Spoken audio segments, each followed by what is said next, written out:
Hey guys, I'm Casey Chauhan, founder of togethercfo, and today we're going to do a masterclass. This masterclass is on private foundations. We're going to go over everything relating to private foundations, why every high net worth person needs one, and more importantly, how you can apply it to your family to increase your family legacy and create a lot of wealth. Let's start right at the top. What is a foundation? Let's start with the legal stuff, right? So the tax code is 501c3. That's the one that we're going to be referring to. Feel free to go look it up, but that's directly from the IRS's website. Gives you tax exemptions, right? Within the tax exemption realm, there's many different subsections. We're going to be focused on private foundations. There's operating, non-operating, there's charities, there's donations, there's so many different subsets, churches, religious, and all the rest of that.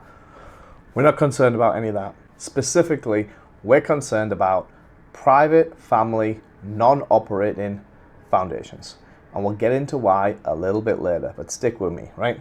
What is the purpose of a family foundation? So, to build, protect, preserve, direct, and create multi-generational impact. So you're going to better the world ultimately, and we're going to do that in a very strategic way. That's why we call it creating a strategic giving plan. Again, what is a private foundation? Every organization that qualifies for a tax exempt status, and there's only one entity that can issue that, which is the IRS. So the IRS is going to issue you tax exemption status under section 501c3, and again, there's many different sections of a charity. We're specifically talking about 501c3, and it has further two classes of subsections, which are public charities or private foundations. We're focused over here on private foundations. Private foundations typically have one single major funding source, which is usually gifts from a family or a corporation. Most foundations' primary activity is to make grants and other charitable organizations. So we'll get into how all that works, but more importantly, how the private foundations are slightly different to the regular charities. There's three different types of private foundations. So we're going into a subsection of private foundations, and then within that, there's more subsections. So it's a very, very finite, small subsection of subsection that we're focusing on. And the reason that we're focusing on that is that's because all of the elite billionaires and mega millionaires have this one specific type of entity in common. They all have many different businesses globally, but they all have this one. And there's a reason for that, because this is the most powerful structure you should have in your portfolio, so you can create generational wealth, make a difference in your community, protect your assets, all at the same time, right? So it's really important to know that. As an example, a private operating foundation could be a museum, is a great example of that. Exempt operating foundations are usually grant making. Non-operating foundations are donating to other foundations or other charities, right? So or individuals as well, not just charities. So there's a few nuanced differences between them. So you've got to make sure you're understanding that, or at least get the basics of it, so you know what's what and why this is the most powerful structure for you and your family. So what activities may jeopardize the tax exemption status? We get this question all the time. It's really important because there's a lot of red tape involved in this world. Not many people know it, firstly, even less the experts in it. So it's really important and it's crucial, because if you lose your tax exempt status, it's game over. None of this applies anymore. The assets that go in there then will become taxed, so you need to remove them out. It's just a nightmare. You don't ever want to lose your tax exempt status, which is why you should always work with a professional and an expert specific to what you are creating, right? So you wouldn't have a car mechanic work on a motorbike, generally two different vehicles, or a bus or an aeroplane, right? Every type of vehicle will have its own specialist. So you use the business structures the same way, right? Whether you're dealing with S Corps, LLCs, or C Corps, it's usually going to be a CPA. when you get into the trust and foundation world, it should be an expert in those specific niches, because you're going to get a better service and you will not lose you shouldn't lose your tax exemption, because you're going to be playing by the rules, right? So what are those rules? Let's get into it. So unreasonable compensation to an insider. If, as an example, your foundation has $1 million in donations and your secretary gets all $1 million of that as compensation, that is very unreasonable, some would argue. I would be one of those. So make sure that, similar to an S-Corp where you're paying reasonable compensation, follow that rule. What is reasonable? We always get that as a follow-on question. You can use common sense for that. As an example, it's very common for CEOs of foundations to be making 7 figures plus. Look at the Gates Foundation as a prime example. But if you are not running millions of dollars through your foundation, the majority of that should not go on one person's salary. Yes, it can go on a board, it can go on advisors and all the rest of that, but just use common sense with that, right? Next one is restrictions on self-dealing between foundations and disqualified people. So what is a disqualified person? Is a person that's an insider to the foundation, a stakeholder in it, has a substantial contribution, foundation managers, and other related people. So you can't deal self-dealing with disqualified people. Makes perfect common sense. As an example, you can't then issue a contract for $1 million to your wife or your husband, because that is self-dealing and you're both disqualified people. So you can do business elsewhere, no problem, but no insider trading, unlike the government, where Nancy Pelosi and her cronies can inside trade all day long and make hundreds of millions of dollars. You're not allowed to do that, so don't do it, because you will lose your status if you do. Right. What else? We want to talk about annual distribution income.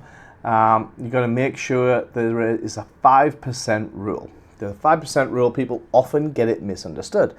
You have to spend or distribute at least 5% of the asset value of the foundation. So, simple math. Let's say your foundation has $1 million of assets in it. In that year, you have to expend 5%, which would be $50,000. People get confused and they think that they have to donate that $50,000 to another charity. They do not. You can use that $50,000 for any expense to operate the foundation, whether that's office, travel, events that you're going to, a bit of education related to your nonprofit.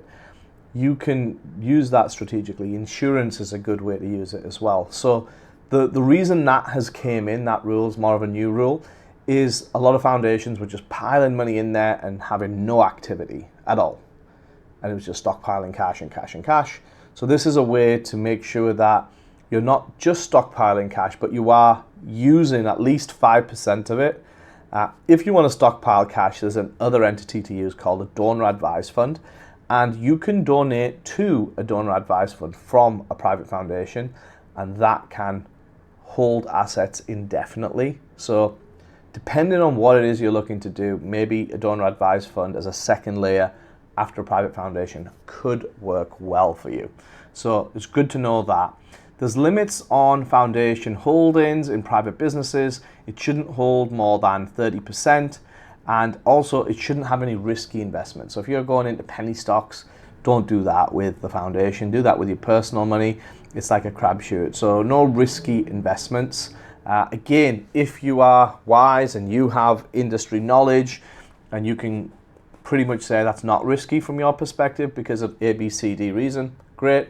But generally speaking, if you're not a financial advisor and you don't have good knowledge of an industry, keep away from risky investments from the foundation funds. Remember, these are not your funds anymore. Once they go into the foundation, it's owned by the foundation, right?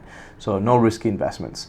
Ensure that all expenditures are further exempt purposes, right? So make sure that we meet that tax exempt status and we're doing things that better the foundation.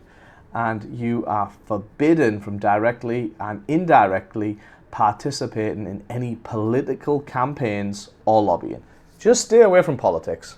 Nothing really good comes from it anyway, so keep away from politics, and that is what will mess up your tax exempt status, so make sure you stick to the rules. UBI, unrelated business income. What is it? How does it apply? What is going on? So there is an excise tax on business income.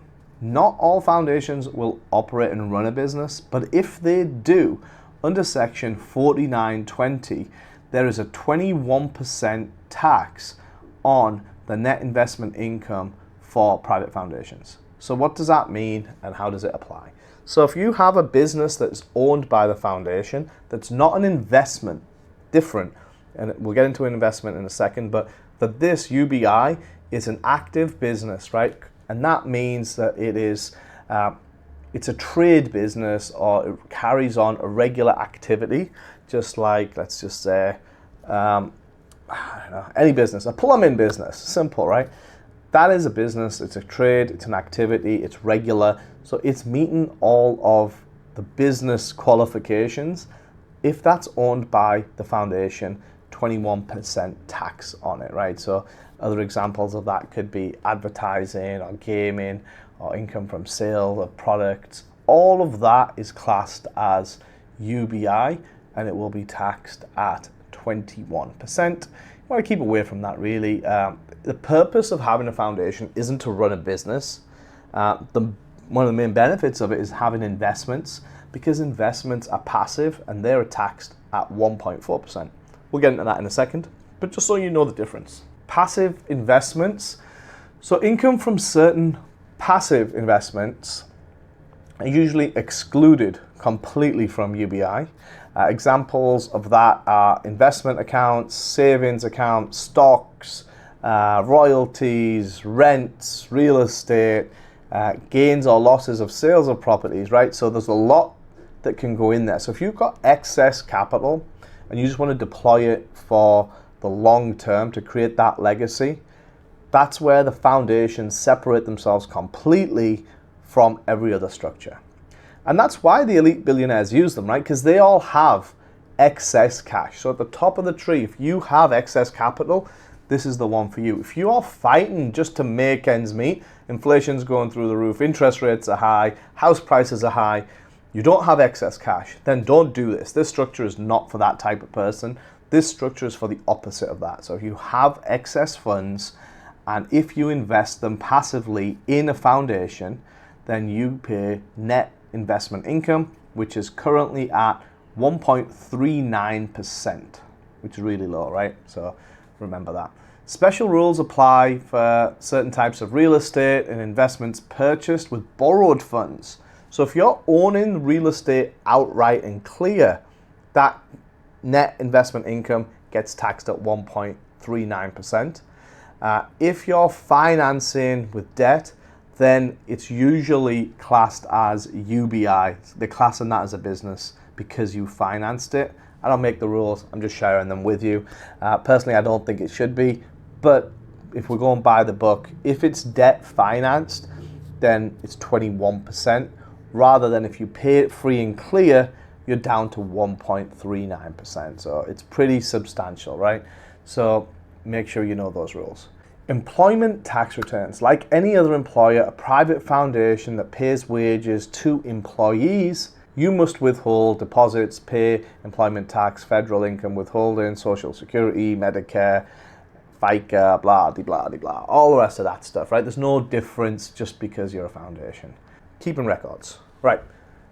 This is one of the most important things. You have to have amazing record keeping. And again, we help with all this, so it's really important. It has to show compliance with all of the rules. There's so many different rules that the organization must be able to document and source the receipts and the expenditure, have good record keeping, great meeting minutes, and then you can also have trustees in the room. You can have future people that you want to bring in, like your kids as an example, in those board meetings, and they then can create subcommittees. Again, need more meetings, more paperwork, but the advantage of that is that you can grow this thing into something substantial, and more importantly, You can then translate to the future generations how to run a business, how to make investment decisions, why you're making those decisions, and what's actually going on. So it is really important to do that right. Grant making procedures. So it's a great one there. So private foundations can make grants to individuals, but they must obtain a pre-approval from the IRS. Bit of a pain in the ass, but it can be done. Records must be kept.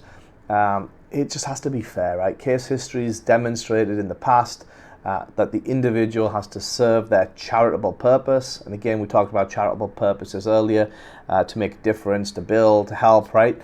But it can happen. You just have to do it properly in a private foundation. If you're going to do a grant to an individual, got to get that approval from the IRS first. Most of the time, it isn't worth going through the hassle of doing that. You can do it in a much more efficient way rather than having to jump through hoops directly with the IRS. How long should records be kept? There's a statute of limitations for foundations. It runs to 3 years, right? So you have to maintain all of those records for at least 3 years. I would keep them for 7. I just like to be safe rather than sorry, but 3 years is technically all you need to do. Making grants to organizations or individuals.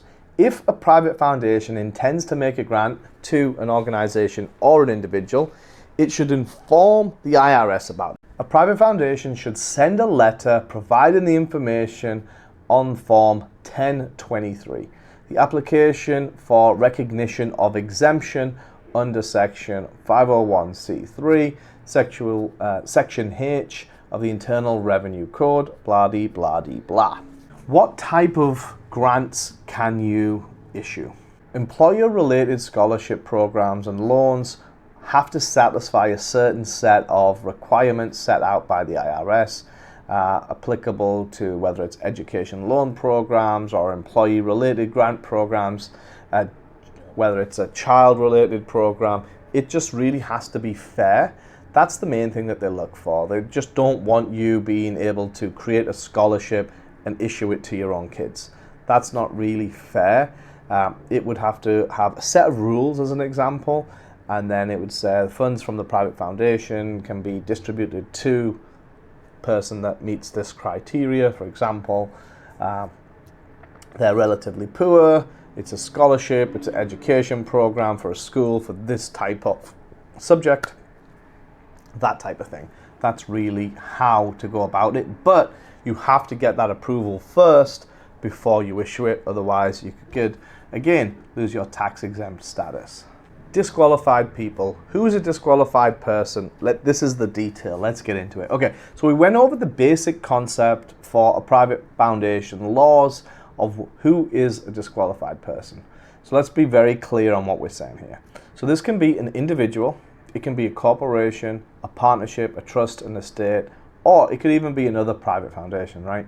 So standing in one or more particular relationships with respect to a private foundation. So it's trustees, it's founders, they're all disqualified people.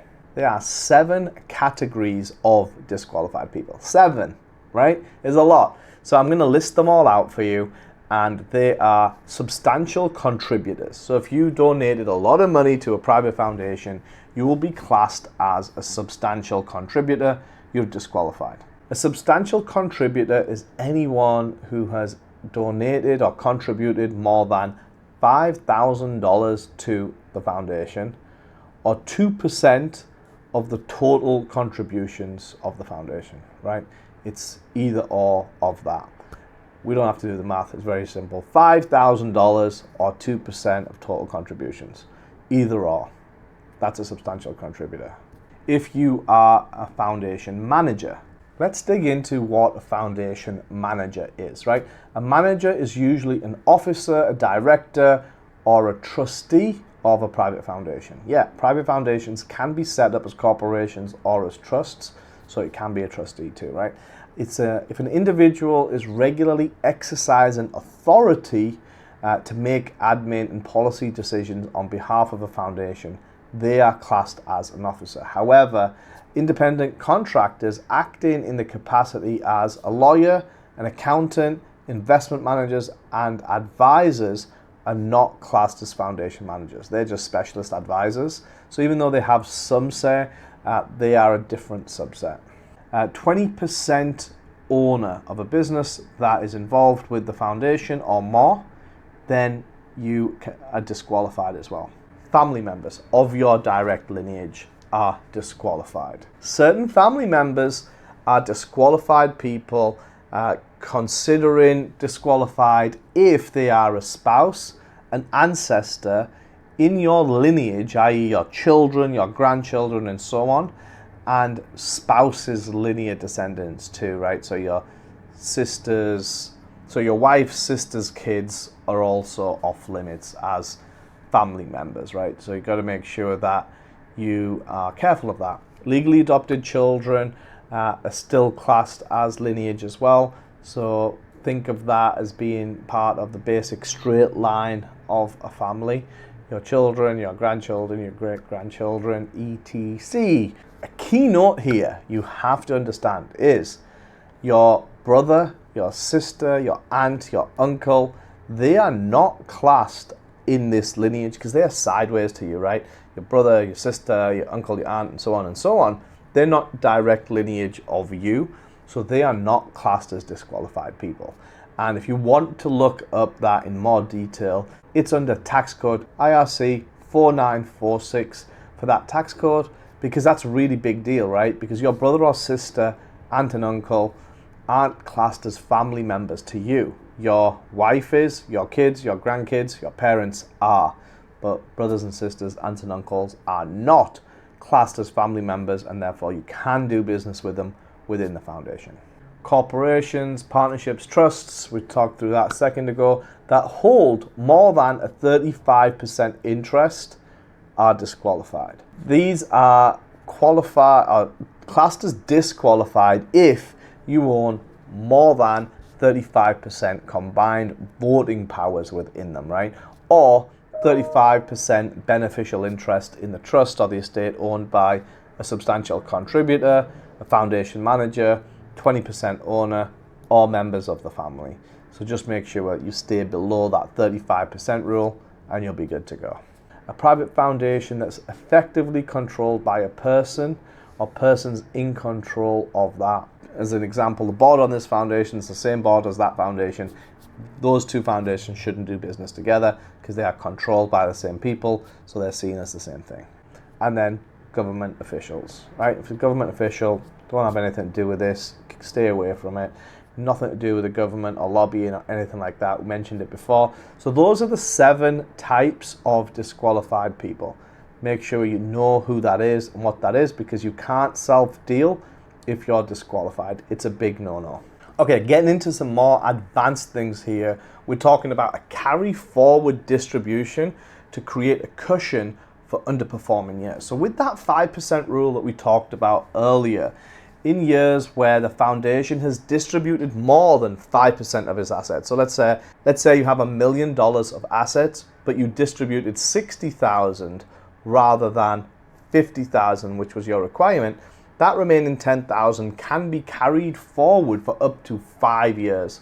So if you perform well in 1 year and down in another, you can use that as a buffer to help the foundation level its books, so you don't feel as if it's so rigid and so stuck. There is some leeway and there is some forgiveness. So you can prepare yourself for bad years, or if you just make a mistake and miscalculation and things, just know that you can use that carry forward distribution as a buffer. Program related investments, PRI. This is probably one of my favorite advanced techniques to use within a foundation. So grant making isn't the only way that a foundation can support charitable work. They can also use this program, PRI, program related investments, right? You can support public charities, you can issue loans, you can issue loan guarantees, or you can make an investment into a for-profit organization. That is very, very powerful if used correctly. So some PRI investment dollars can be recovered and recycled into additional distributions, and you can just cycle them without having to deplete the asset base of the foundation. That helps you maximize the impact. But best of all, the PRIs, the program-related investments, count towards your minimum 5% expenditure. So it's really, really valuable if you haven't met your expenditure. You want to issue it to meet that, but you don't quite have everything in place. It can help you meet that 5%, and you can invest in for-profit companies, so it's fantastic. Foundations can grant directly to individuals or families, right?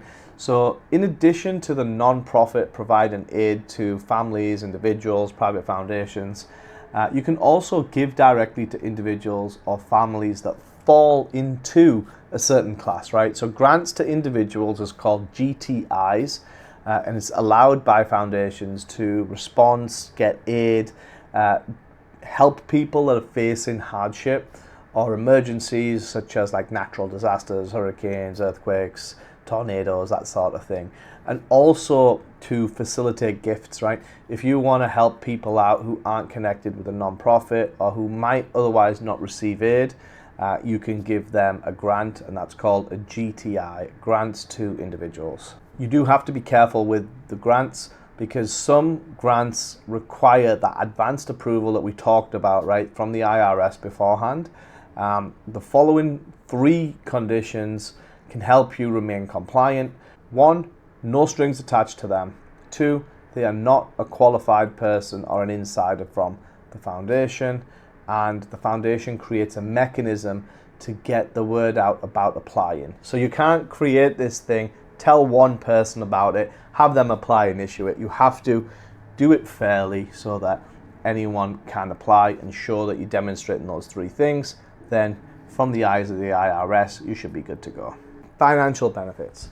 While private foundations can be funded and hold a wide range of assets, DAFs, donor advised funds, provide a higher tax deduction, usually 60% if done correctly, for the contributor, as well as they do not have to distribute funds. They don't have a minimum distribution requirement. Some of the really advanced ways to use a DAF is to have donations into a private foundation, and then from the private foundation donate into a DAF, donor advised fund.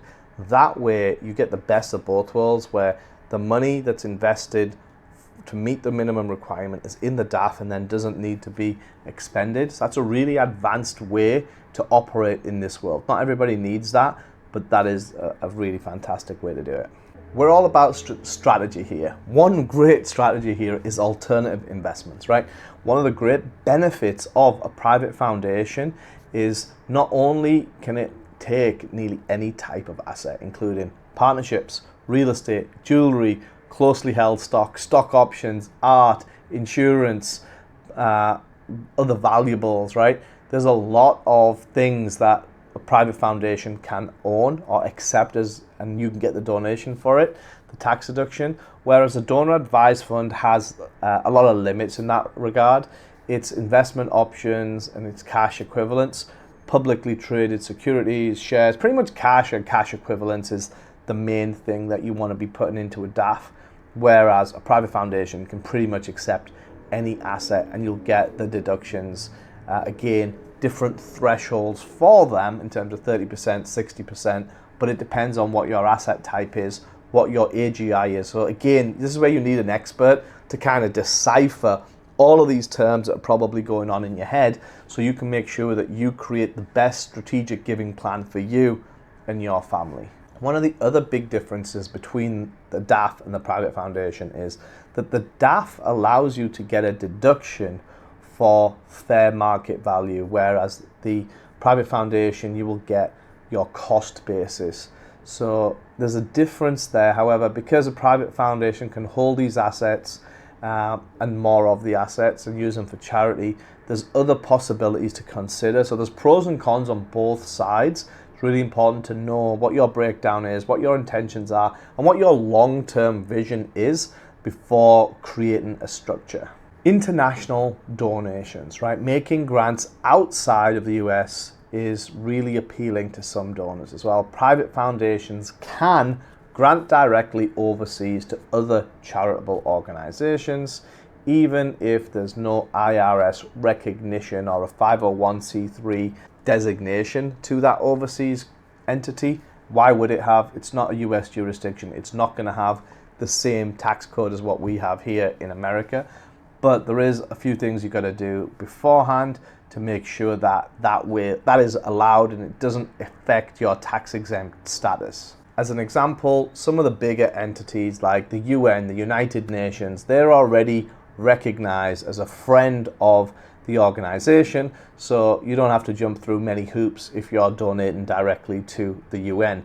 But if you're donating to something that's close to you, let's say a wells for children in Africa or school building or whatever that is, then you may have to make sure that that is an approved entity from the IRS, or that they can recognize that as a charity. This is just a way to make sure you don't lose your tax exemption and that they know that you're not just funneling funds overseas, right? Because that's really the risk here. We don't want to upset anyone in the IRS. We want to make sure we're compliant at all times. Making set-asides. One of the things that most people have no idea of is that a foundation can make a set-aside. What is a set-aside? It's like an accrual. So think of it as you want to fund a project or something big and you don't have all the funds right now to go ahead and do that. So let's think of, let's say, a construction building. So you want to create a building. The foundation can apply to the IRS for permission for a set aside of funds. So you're going to put these funds to one side every year for, let's say, 5 years, and that's going to count towards your minimum distribution requirement. So you're meeting your 5% rule. Then after 5 years, you'll have enough money saved up in this set aside that you can then do the construction of that project for the betterment of your foundation. There's many different ways this can be used very strategically for that set aside. Again, back to needing an expert and having a team of experts around you that understand this, that know these types of nuances, so that one, you can use them all, but secondly, that you don't get in any trouble. There's a lot that goes into operating and running these foundations, from the easy stuff like trust meeting minutes, but then the more advanced stuff like issuing the grants, getting the approvals, doing the set-asides, issuing loans, making investments, layering things in like DAFs. So make sure that you have an expert team around you that knows this inside and out in the private non-operating foundation space, so that you can maximize your legacy. You can make more money, so you can give more money, make a bigger impact, help your family, help your future family. Hope this has helped. I'm Casey Chauhan, founder of Together CFO. Hope to have added value to you. And if you haven't already, make sure to go set up a private family foundation.